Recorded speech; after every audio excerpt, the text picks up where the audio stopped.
What's up, everybody? It's Vicious here, and I thought this would be a good time, well, as good as time as any, to talk about the Tanta We Trust DLC, which came out. Was it the 23rd? It was the 23rd for people who pre-ordered the deluxe edition, which I did not do. Funnily enough, I just got the regular edition.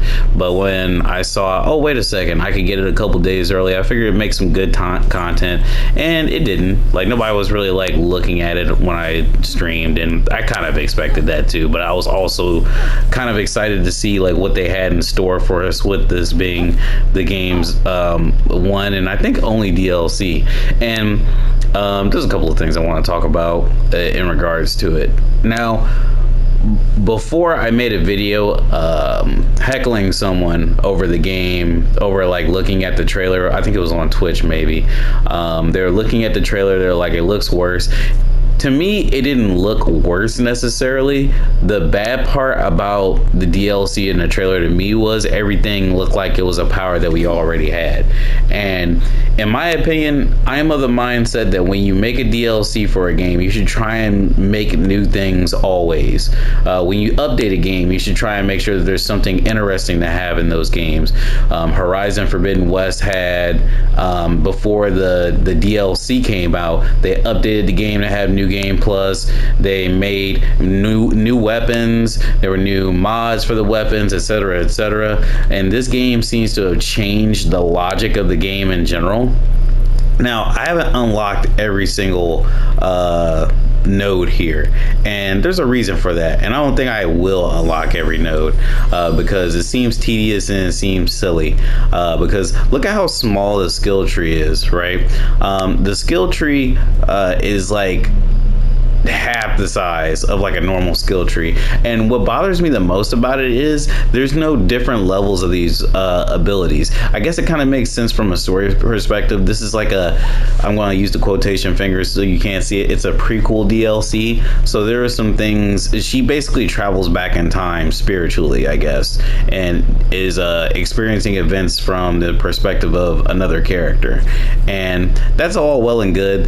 There's no co-op. You have Tanta there, and she like acts as like your buffer basically, but I'll get to her here in a second. Most of your magic attacks are the same as attacks you already have, and you don't have your ultimate attacks like you would in the base DLC, so that's problem number one, right? This is like basically shot. This is shot from the original game, and charge it up, that's another version of the shot move or whatever. This sword, I think it moves faster, but it's basically the same fire sword that you get in the base game. You do the same moves and everything, right? Now for the support spells, there's only 3. You're gonna love this. That's the support spell number 1. It's like one of the green magic moves, and keep all these in mind because I will be go get away from them. Keep all these in mind because I will be going over this in the base game soon. But let's go over the rest of the support skills. So, next support skill, shock. For my next trick. Now, that looks like a new animation almost, but it's not. It's like the beginning of an ultimate animation, and I can't really appreciate that. Like, putting a different effect on it is kind of not insulting, but it's just not that interesting, right? And then we have the ram ability, which is the same ability that you have with the fire spells. So you have all your same abilities, well, not all your same abilities, much less abilities from like the base game, and you use Tanta to help you fight, because some of your support skills have a chance of crystallizing enemies, and once you crystallize the enemies, Tanta Senta, she does battle support. So if you get hit, she'll like try and heal you and, you know, shield you from damage. if you crystallize an enemy, she'll appear behind them and slash their back, and she'll do like varying levels of that depending on like how much she has in her gauge. And this is cool, it's interesting, but it's not enough to like make me forget that, oh man, we so have like way less powers, right? Void, let's see, these are your fusion magics. That's what happens when you press do the allied strike, which there's a gauge for that as well. It's allied strike. She does like one move, and like whatever move you do, it'll do like some sort of super move to your opponent. And honestly, these are cool. It's the newest thing that you get. This whole area is like the newest things that you get with the DLC, but it's not that it's something that you could do that's at your disposal like immediately, right? So like there's a chance of crystallizing an enemy. That doesn't mean that it's going to happen necessarily. Let me see if I think there's an enemy over there. All right, so I'm going to try and crystallize this one, right? It didn't work. And now I need to recover my magic, which the magic has a better recovery rate in this DLC, which is fine, but you know, it's not that cool. Oh, I hit them and they didn't crystallize. So like, I'm not getting any usage out of these new techniques. I'm not seeing them that often, and that's a problem to me. And let me explain this. So I'm not a Forspoken hater. I gave this game a pretty good score. I think I gave it like either a 7.5 or like a 8 or something along those lines. I really need to go back and see that score. I thought the game was like very misunderstood. I think that there's a bunch of factions that love to hate on the game.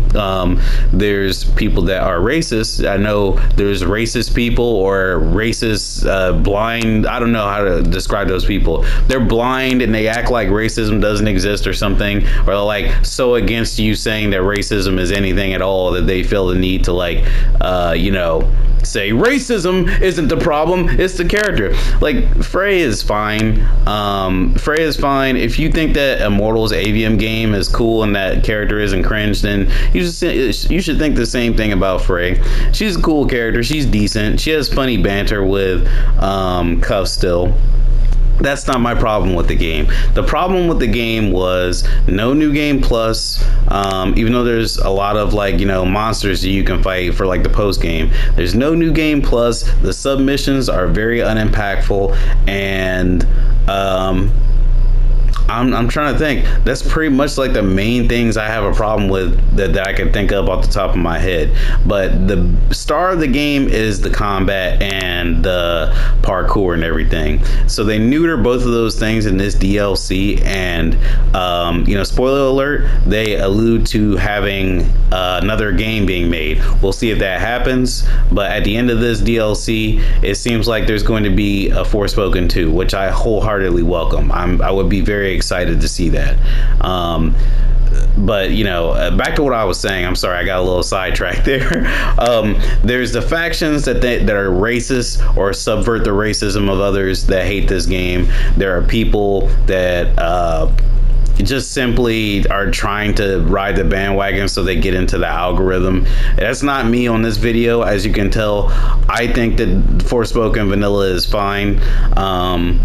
And there are people besides those two. There are people that just don't listen to you because they listen to the other two, and that's really annoying to have to deal with. And it's really annoying to make this critique because people are going to think that I'm walking back what I said. Like, no, I thought that the DLC looked interesting at first because I thought that they were going to have more to show us, or there was going to be more in the game. She has yellow magic where she had purple, red, blue, and green magic in the base game. And I said this on Twitter a while ago, it'd be cool if like in the next game she has more magic, like orange magic, teal magic, stuff like that. If you make up different concepts, black magic, white magic, it would be really interesting. And it was cool seeing yellow magic, but yellow magic is just magic that you already have. So there's that. I think that that's a good critique to have on this DLC, is they neuter the character, and it makes me not want to play this. Like, look, I'll go back to the title screen. You see, and it's like a whole different thing too. Like that area just doesn't exist, right? It's somewhere in Visoria, and I don't know if you can go there on the actual base game, but in Tanta We Trust just sort of I don't know. If you're looking forward to getting this DLC, I would say like maybe get it on sale. Do not get the deluxe edition. I feel like I wasted $20 personally. The game itself, if it's on sale, go ahead and get it. Like, all right, here I am right now, and I feel like I'm having a pretty good time already because I have all my shit back. You pissed off the wrong Tanta. I'd say we're in the height of our power. Damn, there's a bunch of them. Then we'd better get to kicking some ass. All right, incoming. Man, these guys are aggressive. I need to put it back on hard mode though. Ah, What is she doing? All right. ah. Thank you, Sila. What? I think that's all of them. Wasn't my best performance, but then again, I wasn't really expecting that. But yeah, you see how you have charge. It's the same as ram, and let's go back to, was it Tanta Olas's? Yeah, this attack. Whenever it recharges, you'll see what I'm saying. What's hiding down there? Okay, let's get that out. So that's in the DLC, and where are the shots? All this junk is in the DLC and it looks dramatically less cooler. You know what I mean? And I think that that is a big issue. So hopefully with the DLC, not the DLC, if they're actually working on a new game, hopefully they don't do something so boneheaded as to, like, I don't know, make the type of shit they made for the DLC where it's like, oh man, I'm gonna put the same stuff that you already have and expect you to have like a different reaction to it. That is absolutely off the table for them. They need to like really get in the public's face and make a case for the game, you know? I know they might be like, well, you know, the game is fine, and it really is a fine game, but you know, there are some people that don't think so. That fucker right there. Man, goodness gracious, they're really aggro. Is this maybe it is on hard mode? Hold on a second. Okay, so it is on hard. We got this. Nope. Okay. It's not working. Might want to run.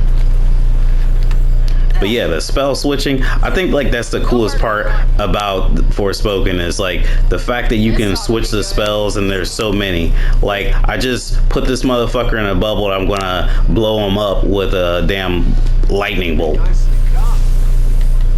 right. And I did some splash damage. No pun intended. Like, I can't believe that people are actually mad because they talk to each other after a fight. But they don't say anything about Final Fantasy 15. I remember a line in Final Fantasy 15 where a guy was like, can't stop knocked.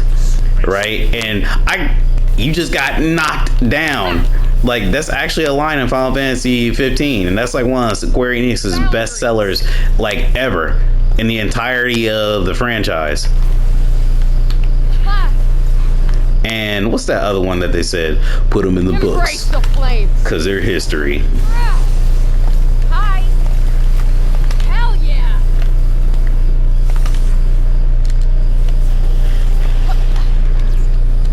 Whoa. Yep. Okay.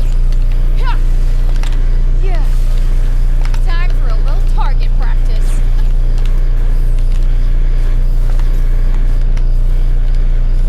I love this. Hold on. I know I was just having a conversation, but I discovered this little tech here where I can just like sort of fly in the air as long as I have stamina.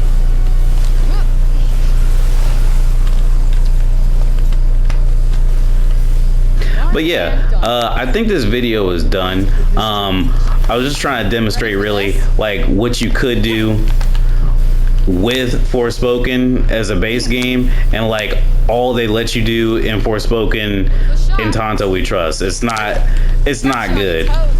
That's all I had to say about that. But I don't know. Let me know what you think. Did you like this video? Do you enjoy Forspoken content? If not, sorry, I'm gonna probably make some more. They make another game. But anyway, I'm out.